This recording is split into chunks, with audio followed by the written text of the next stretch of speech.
இந்த உயிர்த்தெழுந்த செய்தியை குறித்து நான் நிறைய வசனங்களை படிச்சுக்கிட்டே இருந்தேன், நிறைய வார்த்தைகளை தியானிச்சிருக்கேன். ஆனால் இந்த வசனம் தான் இன்றைக்கு பேச வேண்டும் என்று பரிசுத்த ஆவியானவர் என் இருதயத்தில் வைத்த வசனம். அப்போஸ்தலர் 1ஆம் அதிகாரம் 3ஆம் வசனம்.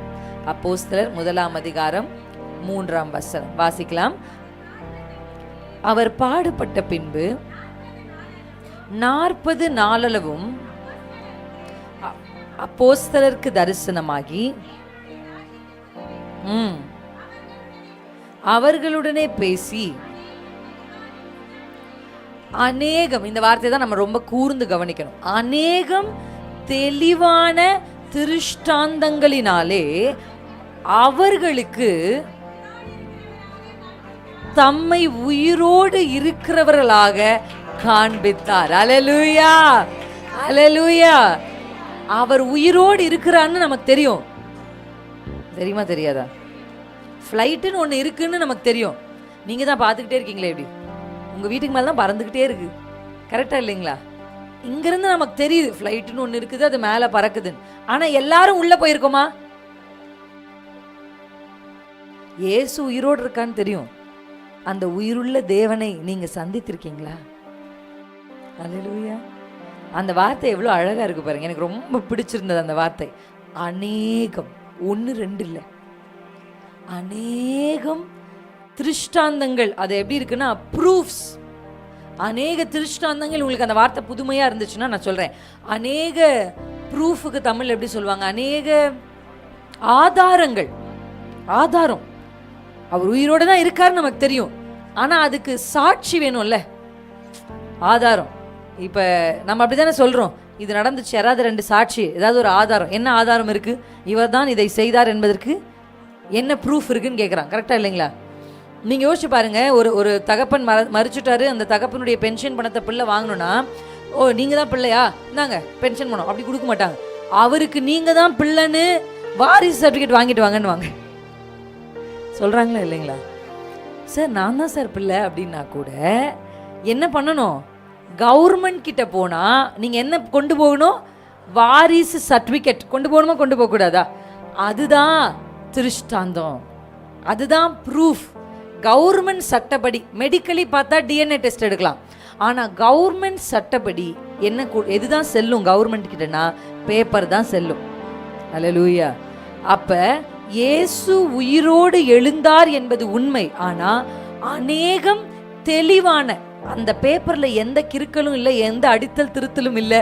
அந்த பேப்பர் கிளியரா சொல்லுது, இயேசு உயிரோடு இருக்கிறார். அல்லேலூயா. அநேகம் தெளிவான திருஷ்டாந்தங்களினாலே, சாட்சிகளினே, ஆதாரங்களினாலே இயேசு தன்னை சீஷர்களுக்கு உயிரோடு இருக்கிறவராக காண்பித்தார். He showed himself. அவர் வந்து காண்பித்தார். நான் நம்புகிறேன். நான் எப்படி யோசிச்சேன்னா, பொதுவாக இந்த ஈஸ்டருக்கு முந்து ஒரு 40 நாள் எல்லாரும் ஃபாஸ்ட் பண்ணி ஜெபம் பண்ணுவாங்க. எனக்கு இந்த பகுதியை வாசிச்சதுக்கப்புறம் ஈஸ்டருக்கு பிந்தி ஒரு 40 நாள் உபவாசிக்கணும் போல ஆசை வந்துருச்சு. பாஸ்டர் நினைக்கிற, சிஸ்டர் இப்போதான் முடித்தோம் சிஸ்டர், நீங்கள் ஆரம்பிச்சுட்டு போயிடாதீங்க அப்படின்னு. நான் எப்படி நினைக்கிறேன், ஈஸ்டருக்கு முந்தி எப்படி ஒரு ஃபாஸ்டிங் நடந்துச்சோ, ஈஸ்டருக்கு பிந்தி ஃபாஸ்டிங் கூட வேணாம், ஃபீஸ்டிங். என்ன ஃபீஸ்டிங்? வேத வசன ஃபீஸ்டிங். அல்லேலூயா. இதுதான் இயேசு உயிரோடு இருக்கிறான்றதுக்கு அத்தாட்சி. அப்ப அடுத்த 40 நாள் நல்ல பைபிளை ரீட் பண்ணுங்க, நல்லா சாப்டர் பைபிள் ரீட் பண்ணலாம். எத்தனை பேருக்கு புரியுது நான் சொல்றேன்? ஏன்னா 40 நாள் அளவும், எப்படி முந்தைய 40 டேஸ் எப்படி கால்குலேட் பண்ணாங்கன்னு எனக்கு தெரியல, ஆனா பிந்திய 40 டேஸ் பைபிள் கால்குலேட் பண்ணிருச்சு. அல்லேலூயா, அல்லேலூயா. எத்தனை பேருக்கு புரியுது? பிப்ளிக்கலி பார்த்தா ஆஃப்டர் 40 டேஸ் தான் ரெக்கார்ட் ஆயிருக்குன்னு நினைக்கிறேன், கரெக்டா இல்லைங்களா? 40 நாள் இயேசு உயிரோடு எழுந்து 40 நாள் அளவும் சீஷர்களுக்கு தம்மை உயிரோடு இருக்கிறவராய் காண்பித்தார்.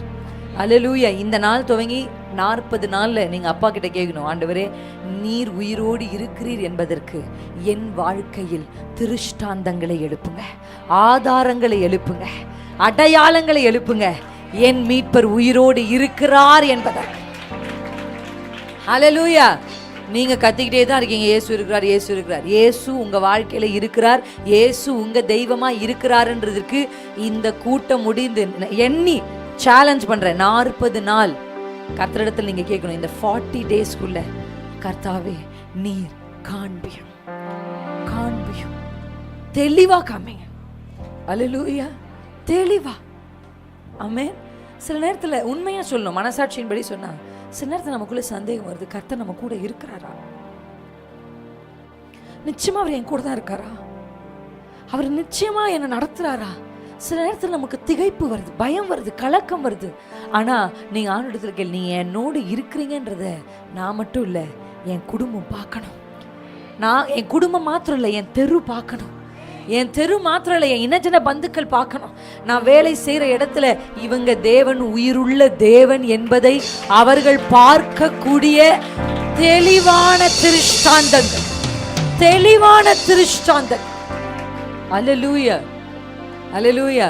அது இங்கிலீஷ்ல எப்படி இருக்குன்னா இன்ஃபாலிபிள் ப்ரூஃப். அப்படின்னா ரிஷம் இயேசுவோடு நடந்தா கூட மொத்த பேரும் இயேசு விட்டு ஓடிட்டாங்க.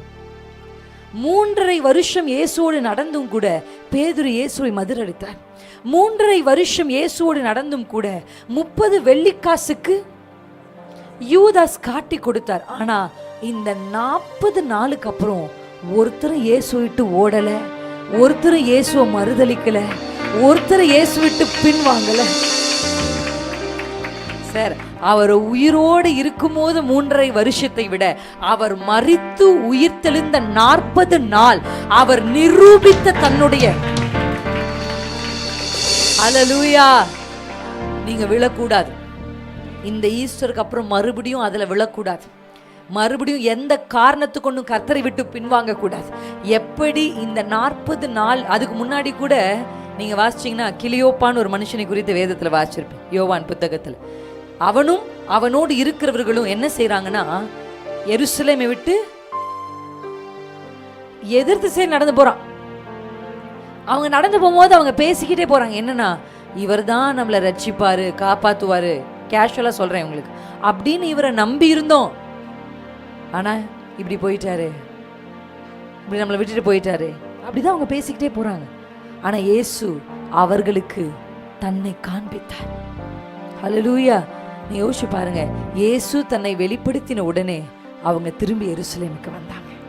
அல்லேலூயா. நான் சொல்றேன், உங்க வீடுகளில் பின்மாறி போன யாராகிலும் இருப்பார்களானா, தேவனை விட்டு தூர போய் சபைக்கு வந்து ஞானஸ்தானம் எடுத்து பின்வாங்கி போனவர்கள், சபைக்கு வந்து கர்த்தரை பிடித்து கொண்டு பின்வாங்கி போன யாராகிலும் இருப்பார்களானால் நீங்க ஜெபிக்கணும், ஆண்டவரே, எப்படி அந்த கிளியோப்பா என்கிற தேவ மனிதனுக்கும் அந்த சீஷனுக்கும் மற்றொரு சீஷனுக்கும் நீங்க போய் உம்மை வெளிப்படுத்தி மறுபடியும் அவர்களை எருசலேமுக்கு கொண்டு வந்து சாட்சியாய் நிறுத்தினீர்களோ, அப்படியே உம்மை விட்டு தூரம் போனவர்களுக்கு நீர் உயிரோடு இருக்கிறீர் என்பதை நீர் வெளிப்படுத்தும். அல்லேலூயா. வழியில வெளிப்படுத்துறார். ஆமென். வெளிப்படுத்துறார். கர்த்தர் செய்வாரா செய்ய மாட்டாரா? இன்னைக்கு என்ன வேணும் தெரியுமா? நம்ம ஆண்டவர், உலகத்தில் எல்லாருக்குமே தெரியும், நம்ம தெய்வமும் இருக்கு, அவங்க தெய்வமும் இருக்கு, எல்லாருக்கும் தெய்வம் இருக்கு. ஆனா நம்ம தெய்வம் உயிருள்ளவர் என்பதற்கு, நம்ம அப்பா இன்னைக்கும் உயிரோட தான் இருக்கிறார் என்பதற்கு சாட்சிகள் தேவை, ப்ரூஃப்ஸ் தேவை. அவங்க நம்பணும்னா அவன் சாட்சி கேட்பான். இந்த காலத்து பிள்ளைகள்லாம் பார்த்துருக்கீங்களா? அந்த காலத்தில் நீங்கள் என்ன சொன்னாலும் செய்வீங்க.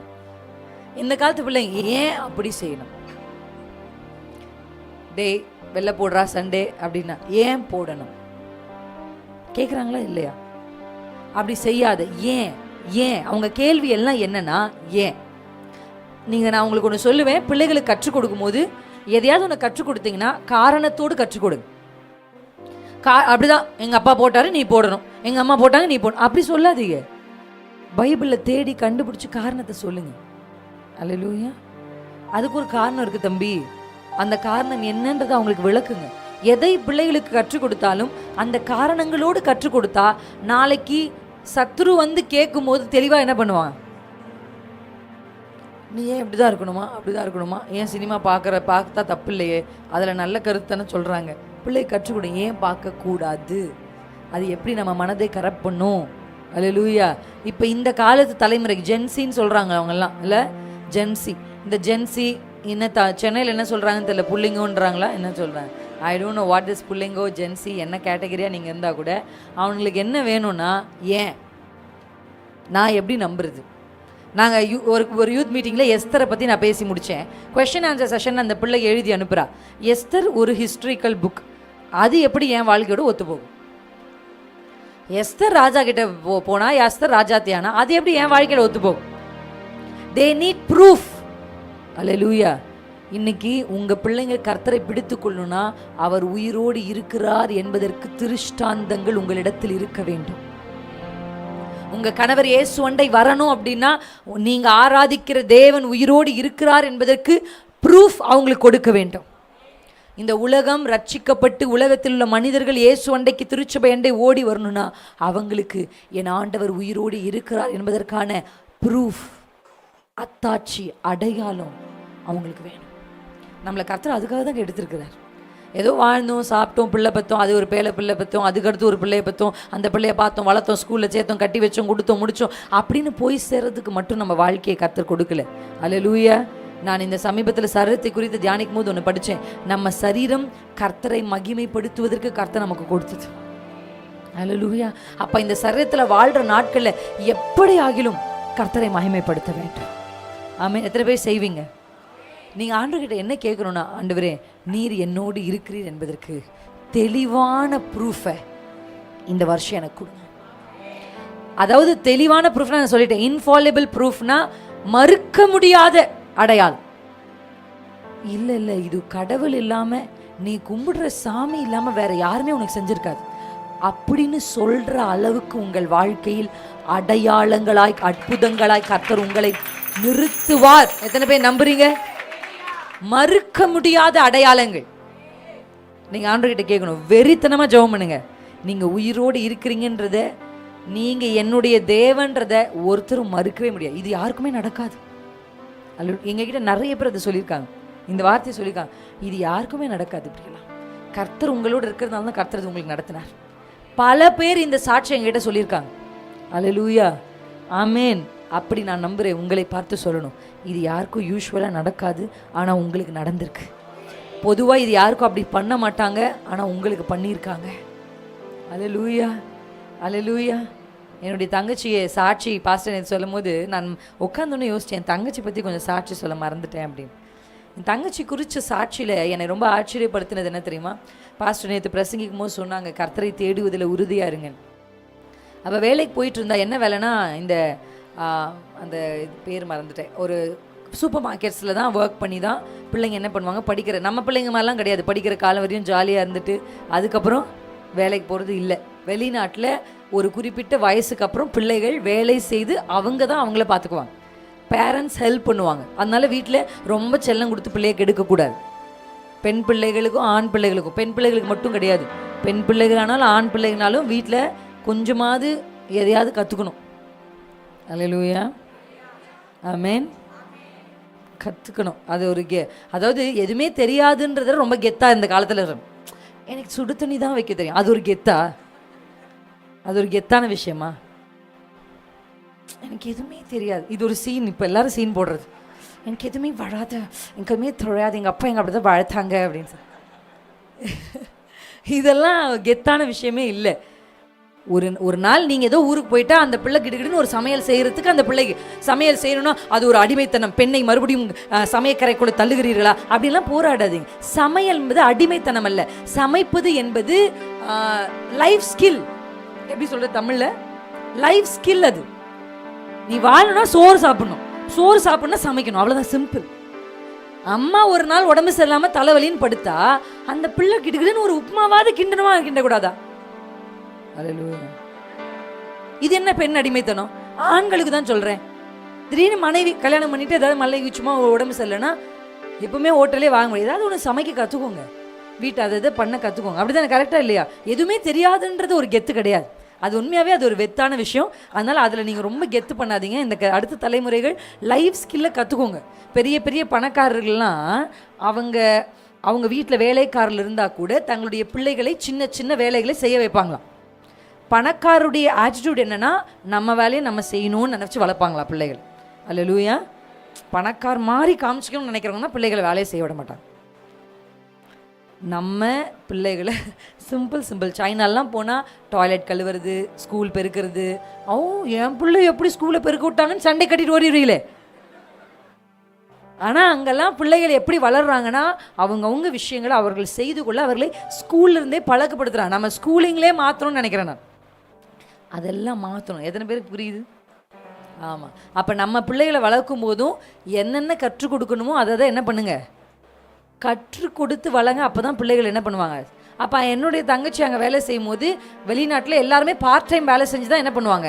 ஏன்னா இங்கிருந்தெல்லாம் அனுப்ப முடியாது காசு. அப்போ எங்களுக்கும் ரொம்ப கஷ்டம், அனுப்ப முடியாது. அவள் வேலை செய்கிற இடத்துல சண்டே ஞாயிற்றுக்கிழமை வேலைக்கு வந்துடணும்னு சொல்லிட்டார். அப்போ அவளால் உடனே எங்களுக்கு ஃபோன் பண்ணா. நாங்கள் வீடியோ காலில் பேசிட்டே இருக்கோம். அவள் சொல்கிறா, இந்த மாதிரி ஞாயிற்றுக்கிழமை வேலைக்கு வர சொல்கிறாங்க, சண்டே வந்து ஒர்க்கிங் டேயா அப்படின்னு, என்னால் சர்ச் போக முடியாது. உடனே என் கணவர் சொல்லிட்டார், வேலையை விட்டுரு. ரொம்ப ஈஸியாக சொல்லிட்டார். நான் எப்படி பார்க்குறேன், வேலையை விட்டால் யார் காசு அனுப்புறது? அவள் எப்படி சாப்பிடுவா, எப்படி காலேஜ் போவா, எப்படி டிரான்ஸ்போர்ட்டேஷனுக்கெல்லாம் அவளுக்கு என்ன, எப்படி தங்குவா? வாரம் வாரம் அவங்க வந்து கட்டணும். நம்ம மாதம் மாதம் ரெண்ட் கட்டுற மாதிரி அவங்க வாரம் வாரம் ரெண்டு எப்படி இருப்பா அப்படின்னு நான் யோசிக்கிறேன். டக்குன்னு இவர் வேலையை விட்டுருன்ட்டார். ஒரே அழுகவ அழுதுட்டே வேலையை விட்டுருன்ட்டா. இவங்க ரெண்டு பேரையே பார்த்து எனக்கு தான் கொஞ்சம் அசிங்கமாக இருந்துச்சு. நம்ம இவங்க ரெண்டு பேரும் விசுவாசத்தில் முதிர்ச்சி அடைஞ்சிட்டாங்க. நம்ம தான் என்ன சந்தேகப்பட்டோமோன்ற மாதிரி ஆயிடுச்சு. ஏன்னா அந்த அளவுக்கு வந்து அவளும் அழுக வந்தாலும் விட்டுறேன்ட்டா பாருங்க.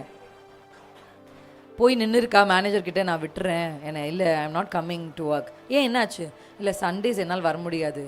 அப்போ பக்கத்தில் ஒரு முஸ்லீம் ஒரு பிரதர், அவர் உடனே சொல்லியிருக்காரு, அப்போனா நீ எனக்கு பதிலாக ஃப்ரைடே வந்துரு, உனக்கு பதிலாக நான் சண்டே வந்துடுறேன். எது வரைக்கும் கர்த்தர் அவளை டெஸ்ட் பண்ணார்னா போய் மேனேஜர் முன்னாடி நின்று சொல்கிற வரைக்கும். ஆனால் அந்த டெஸ்டிங்கான பரிசு வந்து இந்த மாற்று மட்டும் இல்லை, அந்த டெஸ்டிங்கான பரிசு பல லட்சம் சம்பளமுடைய ஒரு வேலையை கர்த்தர் அவளுக்கு ஒரு மாதத்தில் கொடுத்தார். அல்லேலூயா. ஆப்பிள் கம்பெனி, அந்த கம்பெனி அவளுக்கு வேலையை கொடுத்தார் கர்த்தர். எத்தனை லட்சம் சம்பளத்தோடு கர்த்தர் அவளை பிளெஸ் பண்ணார். ஏன் தெரியுமா? கர்த்தர் அதை பார்க்குறார். அல்லேலூயா. ஆண்டதை பார்க்குறார். நம்ம சின்ன சின்ன காரியங்களில் கர்த்தருக்காக நிற்கும் பொழுது நமக்காக அப்பா வைராக்கியமாக நிற்பார். ஹல்லேலூயா. அப்போ ஒரு ப்ரூஃப் எப்படி ஏன்னா என் தங்கச்சி ஆப்பிள் கம்பெனியில் எனக்கு ஒரு வேலை வேணும்னு அப்ளை பண்ணல, பொதுவாக ஒரு சைட்டில் தன்னை போட்டு வச்சுருந்தா. ஆனால் வந்து இன்டர்வியூ எல்லாம் அட்டன் பண்ணதுக்கு அப்புறம் தான் அவளுக்கு தெரியுமே, நான் வேலைக்கு சேர போகிறது ஆப்பிள் கம்பெனின்னு. ஹல்லேலூயா. எனக்கு ரொம்ப பிடிச்ச ஒரு பாட்டு இருக்கு. எதிர்பார்த்த முடிவை தருபவரே, எனக்காக யாவையும் செய்பவரே, எதிர்பார்க்கும் முடிவை தருபவரே, எனக்காக யாவையும் செய்பவரே. சத்தமா சொல்லுங்க, யெகோவாயிரே, யெகோவாயிரே, யெகோவாயிரே, எல்லாமே செய்து முடிப்பேன். யெகோவாயிரே, எல்லாமே செய்து முடிப்பேன். கர்த்தர் நமக்காக யாவையும் செய்து முடிப்பார். அந்த ஒரு மொமெண்ட்ல அப்பா நம்மளை யோசிச்சு பார்ப்பார், என் பிள்ளை என்ன பண்றா, என் பிள்ளை என்ன பண்றா. அப்படி கர்த்தர் நம்மை சாட்சியாக நிறுத்துவார். நான் உங்களுக்கு சொல்றேன், அதுதான் எங்களுடைய வாழ்க்கையில் ஒரு பெரிய திருப்பு முனையா. அவளுக்கு ஒரு நல்ல வேலை கிடைச்சப்புறம் என் அம்மாவுடைய எல்லாவற்றையும் அவள் தூக்கி நிறுத்த ஆரம்பிச்சான். அல்லேலூயா. ஒரு வருஷத்துக்குள்ளே அவள் இங்கே போகிறதுக்கு என்னெல்லாம் செலவாச்சோ அதெல்லாம் ஒரே வருஷத்தில் அவள் அடைச்சி முடிச்சிட்டா. கர்த்தர் அற்புதம் செஞ்சார், அதிசயம் செஞ்சார். எப்படி செஞ்சார்? நிரூபித்தார். நான் சொல்கிறேன், இயேசு உங்கள் தெய்வன்றதை நிரூபிப்பார், நிரூபிப்பார். அந்த வசனத்தில் சொல்லு, தெளிவான இந்த வார்த்தையை வச்சு நீங்கள் ஜெபிக்கணும். எத்தனை பேர் ஜெபிப்பீங்க? தெளிவான, ஒரு இல்லை அநேகம் தெளிவான திருஷ்டாந்தம். சொல்லுங்க, அநேகம் தெளிவான திருஷ்டாந்தம். இப்படி கர்த்தர் 1 2 இல்லை. நேற்று சொல்லும் போது அவர் பாஸ்டர் சொன்னார்ல, 1 2 இல்லை, எங்களுக்கு அவ்வளோ டன் கணக்காக சாட்சி இருக்குது. அப்போ அநேக திருஷ்டாந்தங்கள் என்னன்னா, இயேசு உயிரோடு இருக்கிறார், இயேசு உயிரோடு இருக்கிறார். நான் உங்களுக்கு ரோமர் 1:5 இந்த வசனத்தை புரிந்து கொள்ள தேவ ஆவியானவர் நமக்கு உதவி செய்வாராக. ரோமர் 1:5 நல்லா கவனிங்க. ஃபஸ்ட்டு இயேசு அப்படியே ஜீசஸை டிஸ்கிரைப் பண்ணுறாங்க. இப்போ உங்களை டிஸ்கிரைப் பண்ணுறாங்க, உங்களை சொல்லணும். இப்போ இந்த சிஸ்டர் சொல்லணும் அப்படின்னா, பிரின்சி சிஸ்டர் சொல்லணும்னா எப்படி சொல்லுவாங்க? பிரின்சி சிஸ்டர் இப்படி கொஞ்சம் உயரமாக இருப்பாங்க, அப்படி சொல்லுவாங்களா இல்லையா? அவங்க என்ன கலர் இருக்குது அவங்களுக்கு அப்படின்னு சொல்லுவாங்க. அவங்க போடுற உடைகளை சொல்லுவாங்க, அப்படி தானே சொல்லுவாங்க. அப்படி ஒரு மனிதரை அடையாளம் காண்பிப்பதற்கு நம்ம அவங்களுக்கு சில டிஸ்கிரிப்ஷன் வைக்கிறோம். இன்னாருடைய பிள்ளை, இவங்களுடைய தங்கச்சி மகன் சொல்கிறோமா இல்லையா? கரெக்டாக இல்லையா? அப்படி இந்த வசனம் இயேசு யார் என்பதை விவரிக்குது ஒரு டைமென்ஷன்லேருந்து. மாம்சத்தின்படி பார்த்தா இயேசு யார்னா, தாவீதின் சந்ததியில் பிறந்தவர். புரிஞ்சுச்சிங்களா அந்த ஒரு லைன்? மாம்சத்தின்படி பார்த்தா எப்படி, அந்த குடும்பத்தின்படி பார்த்தா இவர் மிஸ்டர் செல்வகுமாருக்கு பையன் வந்துருச்சா? அந்த மாதிரி இயேசு மாம்சத்தின்படி தாவீதின் சந்ததியில் பிறந்தவரும், ஆவியின்படி அல்லேலூயா, மாம்சத்தின்படி பார்த்தா ஜீசஸ் டேவிட் வழியா வரார். ஆனா ஆவியின்படி பார்த்தா அவர் தேவனுடைய சுதன், தேவனுடைய பிள்ளை. அது எப்படி? மாம்சத்தின்படி பார்த்தா யோசேப்பின் வம்சத்துல இயேசு வந்தா கூட யோசேப்பும் மரியாளும் இணைந்து இயேசு வரல. மாம்சத்தின்படி ஒரு மனுஷன் பார்க்கும் பொழுது அவன் யோசேப்பின் பிள்ளைன்னு சொன்னாங்களா இல்லையா? இயேசுவை பார்க்கும்போது இவன் தச்சனுடைய குமாரன் அல்லவா. மாம்சத்தின்படி இயேசுவை பார்த்தா அவர் ஒரு தச்சனின் குமாரன். அல்லேலூயா. ஆனா ஆவியின் கண்கள்ல இயேசுவை பார்த்தா அவர் தேவனுடைய சுதன், தேவனுடைய பிள்ளை. அல்லேலூயா. எத்தனை பேருக்கு புரியுது? அதனாலதான் ஒரே சம்பவத்தை 2 கண்ணில் பார்க்க முடியும். ஒன்னு மாம்சத்தின் கண்ணு, இன்னொன்னு ஆவியின் கண். அதனாலதான் பெந்தகோஸ்தே திருச்சபைகளுக்கு புரியணும், நம்ம ஆவிக்குரிய சபை என்று நம்மை சொல்லி கொண்டாலும் நிறைய பெந்தகோஸ்தே திருச்சபையில ஆவிக்குரிய கண்ணு இல்லை. ஆவியில் நிரம்பி அந்நிய பாஷை பேசினாலும் ஒரு சூழலை இன்னுமே ஆவிக்குரிய சபையில் இருக்கிறவங்க ஆவியின் கண்களே பார்க்கறது இல்லை. அல்லேலூயா. ஆவியின் கண்கள்ல பார்த்தா அவர் தச்சனுடைய குமாரன் அல்ல, அவர் தேவனுடைய சுதன். அல்லேலூயா. ஒரு குருடன் இருந்தான், அந்த குருடன் பேரு பர்த்திமேயு. கண்ணு தெரியாது அவனுக்கு, அதான குருடன். அல்லேலூயா. இயேசு எவ்வளோ உயரம், இயேசு என்ன முடி, அவர் எப்படி இருப்பார், என்ன உடை போட்டார், எதுவுமே இந்த குருடனுக்கு தெரியாது. ஆனால் மாம்சத்தின்படி தான் அவன் குருடன், ஆவியின்படி அவன் குருடன் இல்லை, அவன் தான் தெளிவானவன். இயேசுவோடு நடக்கிறவங்களுக்கு கூட இவன் தாவீதின் குமாரன்னு தெரியல. அல்லேலூயா. இவன் குருடன், ஆனால் சரியா கூப்பிட்டான், தாவீதின் குமாரன்னு எனக்கு. அல்லேலூயா. எனக்கு சின்ன வயசில் ஒரு ஒரு பாட்டு என்ன ஒரு அங்கிள் ஆண்டி வந்து எனக்கு பாடியிருக்காங்க, நாங்கள் கேட்டிருக்கிறோம். ஒரு பெரிய கன்வென்ஷனில் அந்த அங்கிள் ஆண்டி, இப்போயும் நான் அவங்கள யூடியூப்பில் பார்த்தேன், ஆனால் நான் சின்ன வயசில் அவங்கள பார்த்துருக்குறேன். அதில் ஒரு பாட்டு இருக்கும், அண்ணன் பொண்ணண்ணன் ஒரு பாட்டு. எத்தனை பேர் கேட்டிருக்கீங்களா? கேட்டது இல்லையா? அதில் ஒத்த கண்ணனானியோ மோட்சம் போகலாம். மோட்ச பிரயாணம் சபையில் பாடுறது எனக்கு ரொம்ப சந்தோஷம். இந்த பாட்டு நான் பாடினதில்ல, அதில் அப்படிதான் வரும். அப்படிதான், ஒத்த கண்ணனானியோ மோட்சம் போகலாம், ஏசப்பாவோட கூட நித்தியம் வாழலாம், மரணம் வேணா தைய. சூப்பராக இருக்கும் அந்த பாட்டு, ரொம்ப அழகான பாட்டு. அதில் என்ன சொல்லியிருக்கோன்னா, ஒரு கண் இல்லாமல் கூட நீங்கள் போகலாம். இயேசு சொன்னார்ல. ஆமாம், அது எப்படி அந்த ஸ்டான்ஸா வரும்னு எனக்கு தெரில. அண்ணன் பொண்ணண்ணன், ஓ கரெக்டாக இருக்கு மியூசிக். மோட்சம் போகும் முன்ன தடையுண்டு பண்ணும் விஷயம் உலகத்தில் உண்டன்ன பொடுத்தீம் தனக்குது அப்படி வரும் அந்த சாங். ஓகேவா? அப்புறம் அதில் தான் என்ன சொல்லுவாங்கன்னா, ஒரு கண் இல்லாமல் கூட நீ மோட்சம் போயிடலாம், 2 கண்ணோட நரகத்துக்கு போகிறதுக்கு ஒரு கண் இல்லாமல் மோட்சத்துக்கு போயிடலாம். அல்லேலூயா. நம்மை பரலோகத்திற்கு தடை செய்வது இந்த கண்ணா இருந்தால் அதை பிடுங்கி போட்டுருன்னாரு கர்த்தர். ஃபோனையே பிடுங்க முடியல, கண்ணை எங்க பிடுங்க? கர்த்தர் கண்ணையே பிடுங்கிருட்டார். யோசிச்சு பாருங்க. இப்ப நீங்க கர்த்தரிடத்தில் போவதற்கு இதுதான் தடனா, அல்லேலூயா, நான் தைரியமா சொல்வேன், உங்களை தேவனிடத்திலிருந்து எது பிரிச்சாலும் அதில் நீங்க தள்ளி தேவனிடத்துல போலாம். அது வேதம் ஃபர்ஸ்ட் கர்த்தர் தான். அப்ப ஒத்த கண்ணனா கூட நம்ம மோட்சம் போயிடலாம். ஆனா ரெண்டு கண்ணோட நல்ல கண்ணு தெரியுது, ஆனா தச்சன் குமாரன் சொல்லிட்டு இருக்கான்.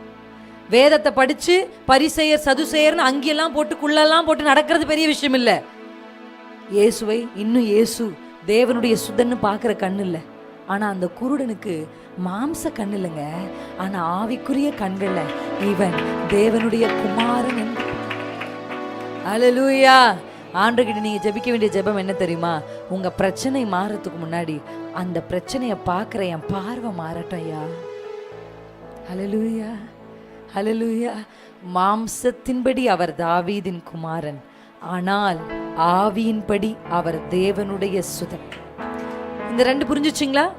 இப்ப இந்த ரெண்டையும் எப்படி ஆண்டவர் நிரூபித்தார் என்பதை தான் வாசிக்கிறோம். அடுத்த வார்த்தை, மரித்தோரில் இருந்து உயிர்த்தெழுந்ததினாலே பலமாய் ரூபிக்கப்பட்ட தேவகுமாரனுமாய் இருக்கிறார். இதை இங்கிலீஷ் பைபிளில் படிச்சீங்கன்னா இது 4ஆம் வசனத்தில் இருக்கு. அது எப்படி இருக்குன்னா, பலமாய் ரூபிக்கப்பட்ட என்ற வார்த்தைக்கு என்ன இருக்குன்னா டிக்ளேர்ட். நீங்க பார்த்துக்கோங்க, நம்ம ஒரு நபர் வந்து ஒரு இப்போ அரசியல் கட்சிகளில் தேர்ந்தெடுத்து அவரை வந்து என்ன பண்ணிடுறாங்க, ஓட்டுகள் வந்துட்டே இருக்கும். நியூஸ் எத்தனை பேர் நியூஸ் பார்க்க போகிறீங்க? அந்த வாக்கு என்ற டைமில் டிவி ஓடிக்கிட்டே இருக்கும். 1 2 இதில் ஜெயிச்சிட்டாங்களா, அப்படி தானே, கரெக்டாக இல்லைங்களா? நமக்கு வித்தியாசத்தில் உங்களுக்கும் எனக்கும் தெரிஞ்சிடும் யார் ஜெயிச்சிடுறாங்கன்ட்டு, கரெக்டாக இல்லைங்களா?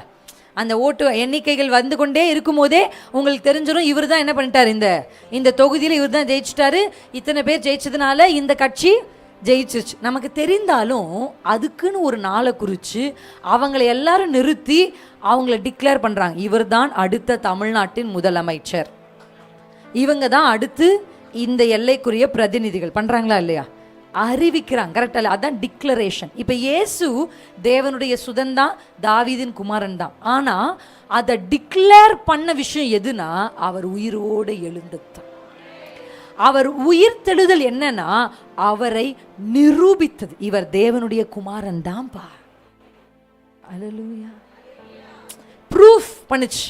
அவருடைய மரணமும் உயிர்த்தெழுதலும் எதை காண்பித்ததுன்னா அவருடைய அற்புதங்களும் அவர் தேவனிடத்தில் வந்தவர். ஏன்னா மிராக்கிள் செய்யும் போதும் அவர் நிறைய விஷயங்களை சொல்லிக் கொடுக்கும் போதும் எல்லாரும் என்ன நினைச்சாங்கன்னா ஏதோ நமக்குள் வல்லமையுள்ள தீர்க்கதரிசி எழும்பியிருக்காருன்னு நினைச்சாங்க, கரெக்டாக இல்லைங்களா? இயேசு கேட்டார், என்னை குறித்து எல்லாரும் என்ன சொல்கிறாங்க? நான் திடீர்னு உங்கள் கையில் மைக் கொடுத்து இயேசுவை பற்றி நீங்கள் என்ன நினைக்கிறீங்க கேட்டால் என்ன சொல்வீங்க? உங்கள் மனசுக்கிட்ட கேட்டு பாருங்கள், என்ன சொல்லுது? இது மாற்றி மாற்றி சொல்லும். அது இன்னைக்கு இயேசு மாதிரி ஒருத்தர் இல்லைன்னு சொல்லும், நாளைக்கு இருக்கிறீங்களாப்பா உங்களுக்கு கண்ணு தெரியுதான்னு சொல்லும். இந்த மனசு இருக்கே மோசமானது.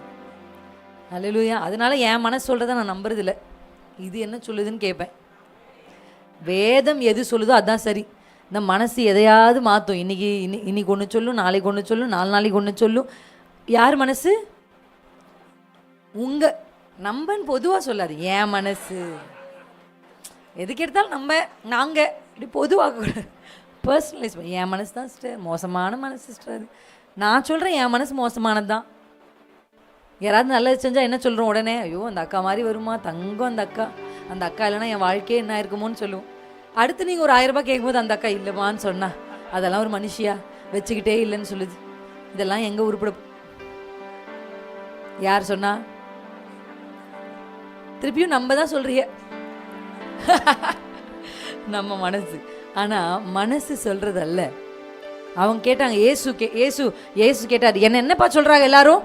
அவர் சொல்கிறார், யோவானே வந்துட்டார், எலியா வந்துட்டார், தீர்க்கதரிசி வந்துட்டார். இத்தனை அற்புதத்தையும் பார்த்து இத்தனை உபதேசங்களும் கேட்டோம், நிறைய பேரால அவர் தேவன் ஒத்துக்கொள்ள முடியல. ஆனால் அவர் உயிரோடு எழும்பி யாருக்கெல்லாம் தன்னை காண்பித்தாரோ எல்லா மனிதனும் சொல்லி இருப்பான், இவர் தான் தேவகுமாரன். அல்லேலூயா. அதனால தான் இயேசு பொதுவாக 2000 பேருக்கு முன்னாடி வெளிப்படல. மேக்சிமம் அவர் தன்னை உயிரோடு உள்ளவராய் காண்பித்தது 500 பேர்னு எழுதியிருக்கு. அல்லேலூயா. அல்லேலூயா. நான் சொல்கிறேன், அற்புதம் செய்கிற இயேசுவை யார் வேணாலும் பார்க்கலாம், சோறு போடுற இயேசுவை யார் வேணாலும் பார்க்கலாம், பிரசங்கம் பண்ணுற இயேசுவை யார் வேணாலும் பார்க்கலாம். ஆனால் உயிரோடு உள்ள இயேசுவை எல்லாரும் பார்க்க முடியாது. எல்லாரும் பார்க்க முடியும். அந்த வாய்ப்பு எல்லாருக்கும் இல்லை. கர்த்தர் தேர்ந்தெடுத்து போய் தன்னை யாருக்கு காண்பிக்கணும்னு அவர் நினைச்சாரோ அவர்களுக்கு தான் இயேசு உயிருள்ளவராய் காண்பித்தார். அப்பா, எனக்கும் அப்படி காமிங்கப்பா. நீங்கள் சுகமாக்குற இயேசுவை பார்த்துருப்பீங்க, விடுதலை தர்ற இயேசுவை பார்த்துருப்பீங்க, வசனத்தை கற்றுக் கொடுக்குற இயேசுவை பார்த்துருப்பீங்க, உங்கள் மனசை தேற்றுகிற இயேசுவை பார்த்துருப்பீங்க. ஆனால் பவுல் எழுதுகிறார், நான் இயேசுவையும் அவருடைய உயிர்த்தெழுந்த வல்லமையும் அறியணும்னு நினைக்கிறேன். இயேசுவை தெரியும், ஆனால் அவருடைய உயிர்த்தெழுந்த வல்லம் எப்படி சார் அது நடந்தது? 3 நாள் ஒரு சரீரம் அசையாமல் படுத்திருக்கு.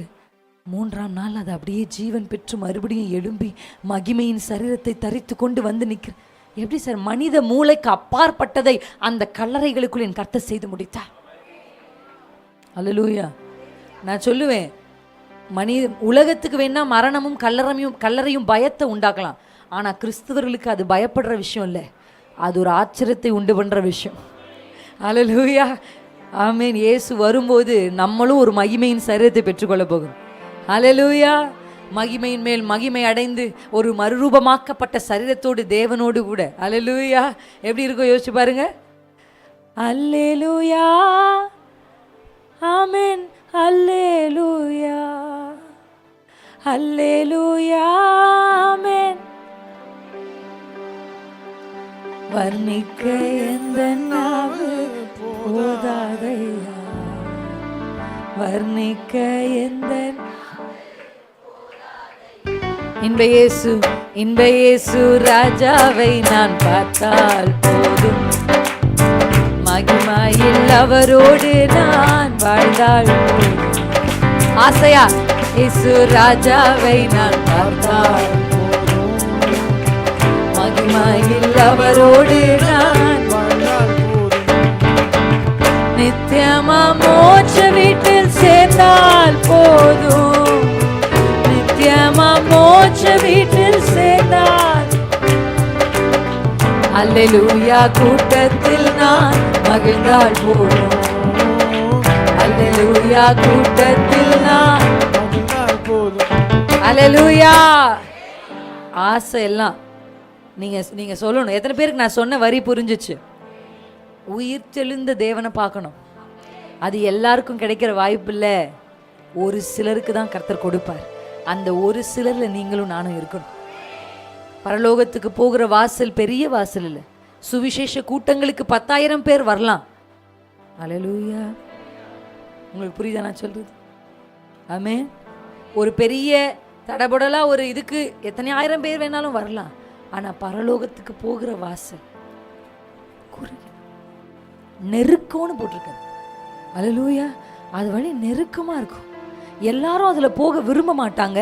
அப்படி விரும்பியும் ஒரு சிலர் போனாலும் தொடர்ந்து போக முடியுமான்றது சந்தேகம்தான்.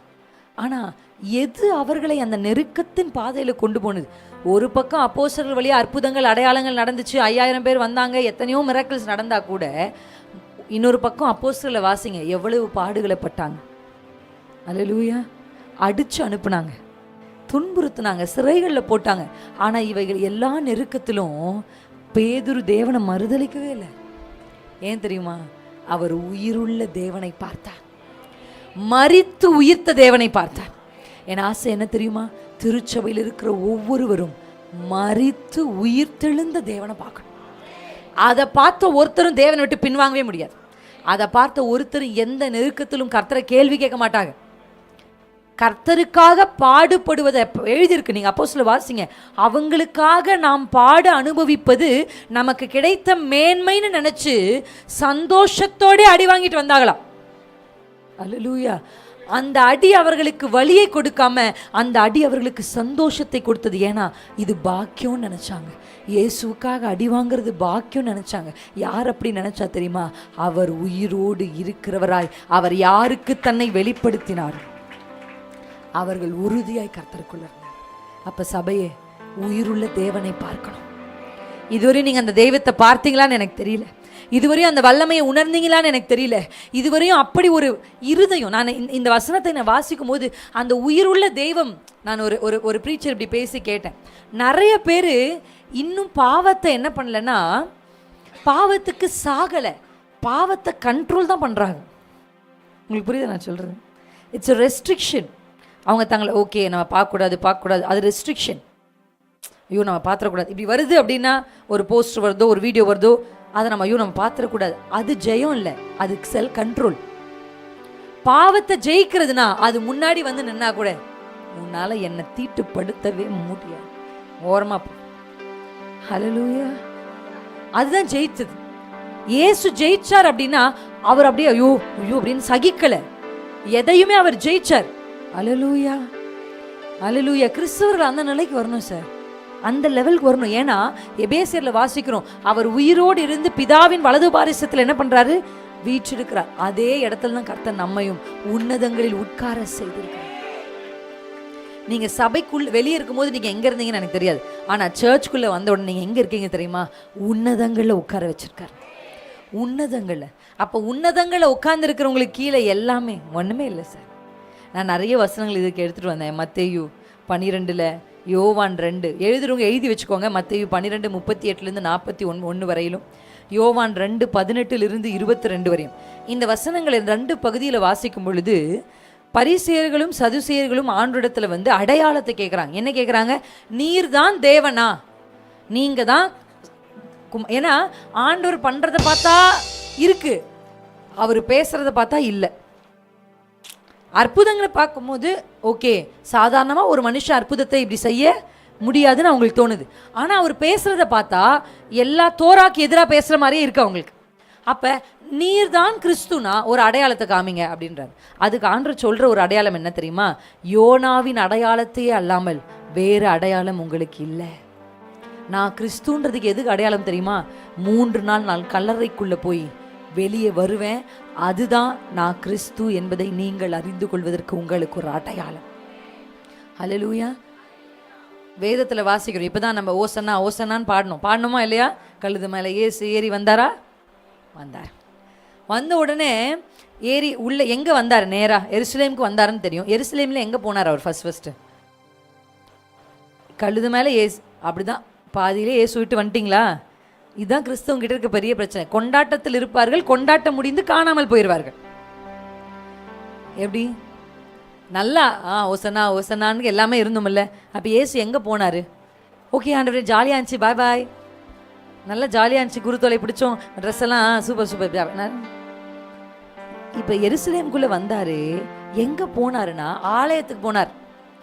ஆலயத்துக்கு போனாரே, என்ன செஞ்சார் அப்படின்னா வார ஒன்றை பின்னி காசுக்காரர்கள் புறாவிற்கு எல்லாத்தையும் தள்ளினார்.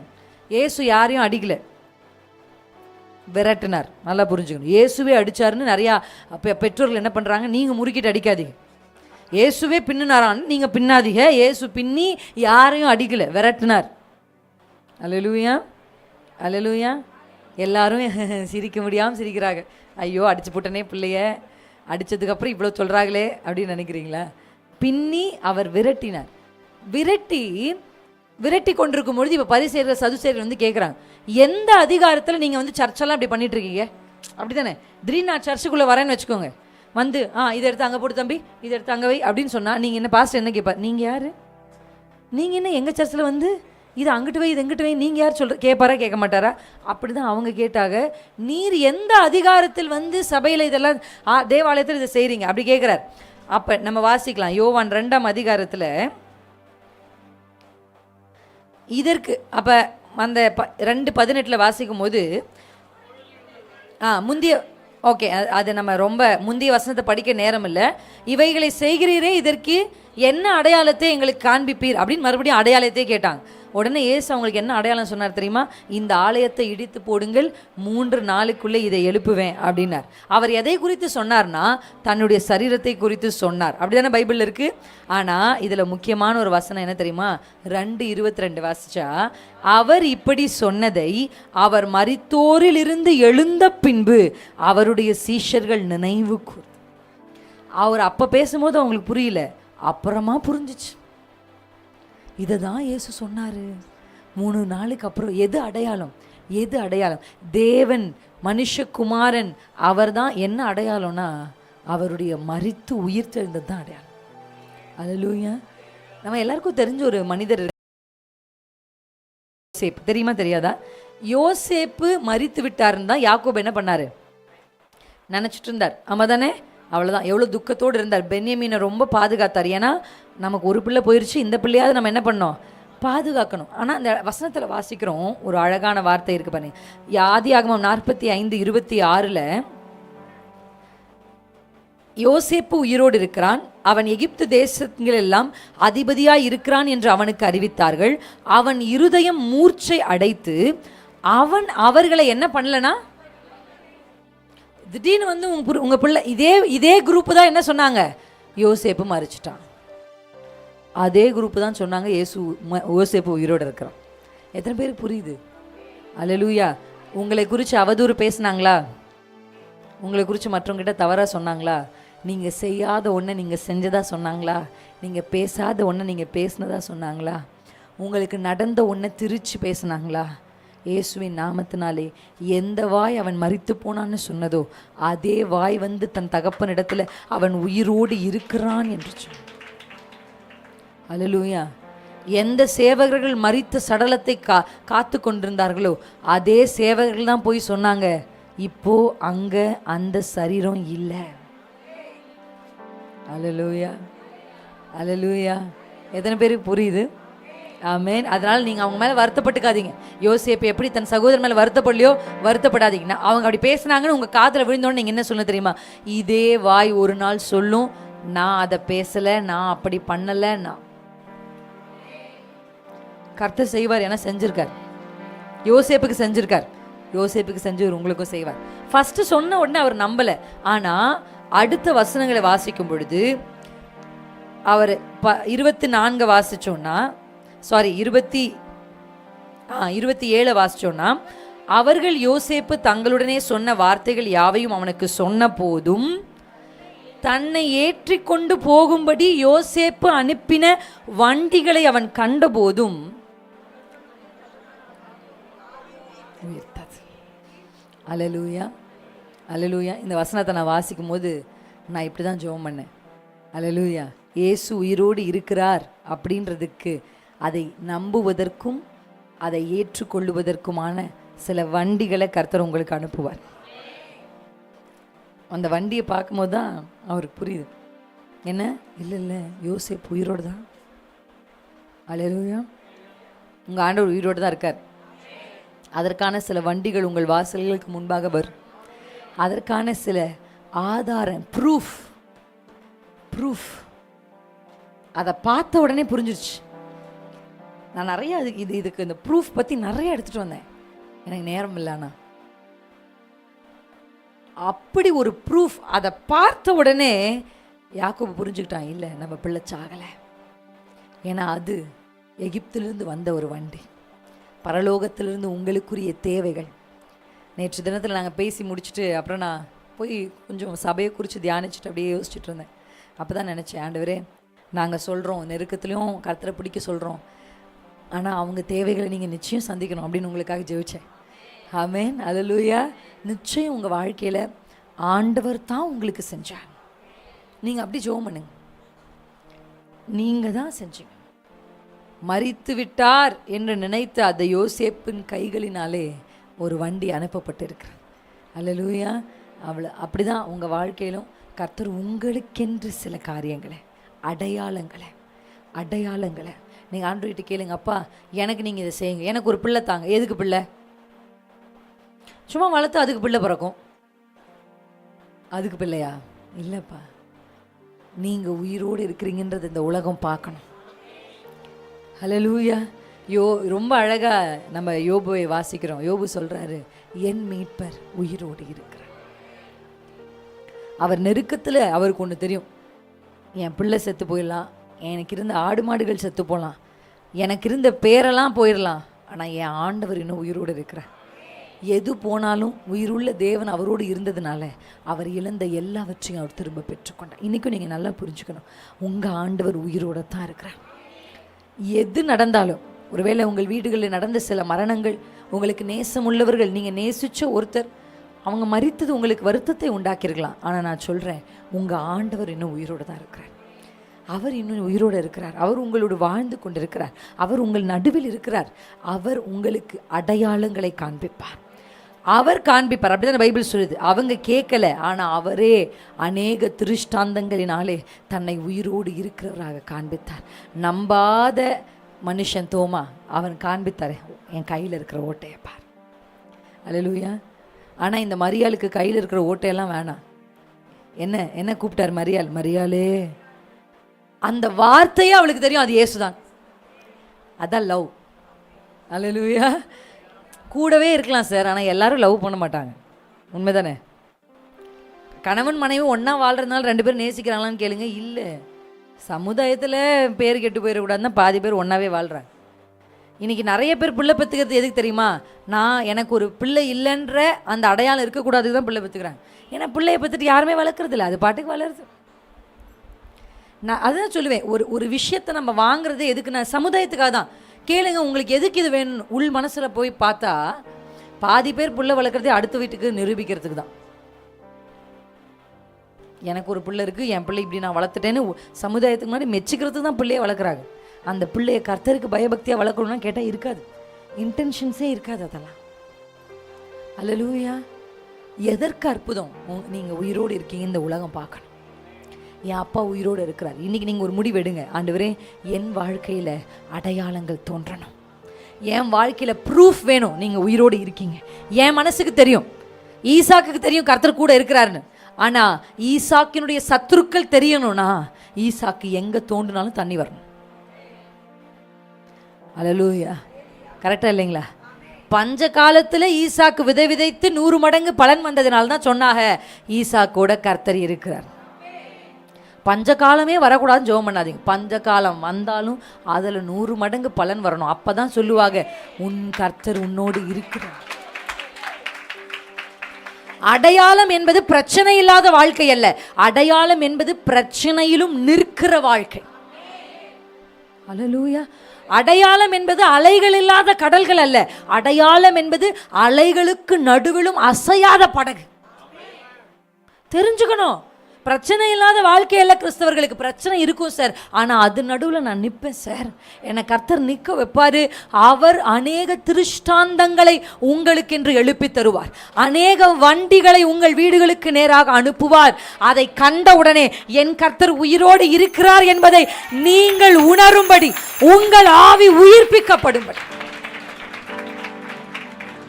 உயிர்த்தது யாக்கோபினுடைய ஆவி. ஹல்லேலூயா. அவர் மட்டும் உயிர்த்தல்ல, பரிசுத்த ஆவியானவர் உங்கள் ஆவியை உயிர்ப்பிக்க போகிறார். சோர்ந்து போய் கஷ்டத்தில் நஷ்டத்தில் வேதனையின் நடுவில் நீங்கள் ஒருவேளை வந்திருப்பீங்கன்னா ஆண்டவர் சொல்றார், உங்கள் ஆவி உயிர்ப்பிக்கத்தக்க வண்டிகளை, உங்கள் ஆவி உயிர்ப்பிக்கத்தக்க ப்ரூஃபை, உங்கள் ஆவி உயிர்ப்பிக்கத்தக்க அடையாளங்களை கர்த்தர் உங்களுக்கு நேராக அனுப்ப வல்லமையுள்ள தேவனாக இருக்கு. எத்தனை பேர் ஆமேன் என்று சொல்றீங்க? உயிர்த்தெழுந்த தேவனை நான் பார்க்க